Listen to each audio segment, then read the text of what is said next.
everyone, my name is Cooper Orio, and today I will be teaching you a bit about the R's Janitor package. This is an incredibly useful and streamlined package to help with cleaning up data imported from Excel files and other files. Now, if you're looking for a solid overview of an introduction to what the package offers in a more broad sense, you can refer to a video that I have linked in the comments by User Art Data Science. But here, though, I want to build off of that video by showing off one of the functions that was not included there, and by explaining some details around one of the most useful functions that was mentioned. Note, I am using what should be the same spreadsheet as in the video referenced earlier, though to get it into the same form, I had to utilize the function row to names, which actually brings me to that function that I wanted to talk about, and that is the find header function. Sometimes the values that are meant to be the headers in your data are not just at the top of your spreadsheet or very easily seen at the top of your spreadsheet. In such cases, it may be helpful to use this find header function, which returns the lowest row number with no missing values.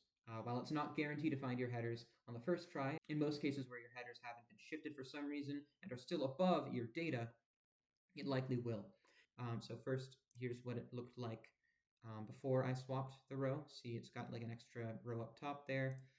And this is what happened when I used the find header and then used the row number there to put row 2 names. Now, secondly, I wanted to take the time to elaborate on the functionality of the clean names function. In my opinion, this is one of the most easy to use and helpful functions in the package, and while its defaults will format things for the majority of your needs, I think taking a look under the hood will be useful. As for how it reformats these names exactly, it parses letter cases and separators to decide on a consistent format, defaulting to snake case, as we can see here.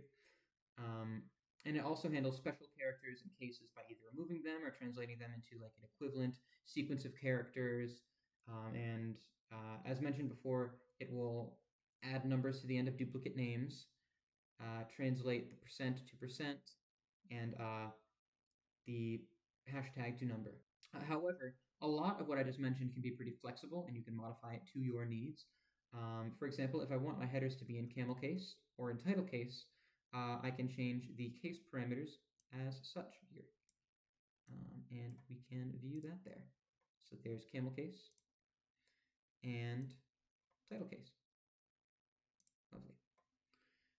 Furthermore, since there are many abbreviations that might be expanded using clean names function that at default you may not know about a priori, if you want to ensure that these abbreviations are not tampered with, you can use the abbreviation parameters to do so.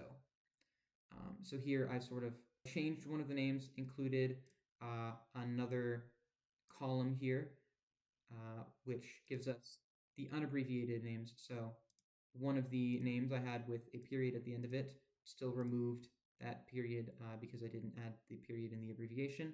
Also, in the employee ID column, the word ID is treated as a word in camel case, so it dropped to the case of the D, among other things happening here. However, when we use the abbreviations parameter, we essentially just give it a vector of strings that we want to have remain abbreviated.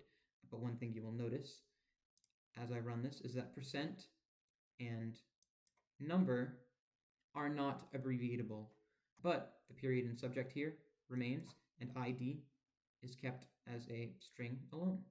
And while you can't replace these hashtags and percent characters, you can change how they are abbreviated using the replace parameter here, which is just another vector where you give the character you want replaced and what you want it to be replaced as. So here, instead of number, I have hashtag being replaced by the string num, and instead of percent, the full word, I have percentage sign being abbreviated as perk.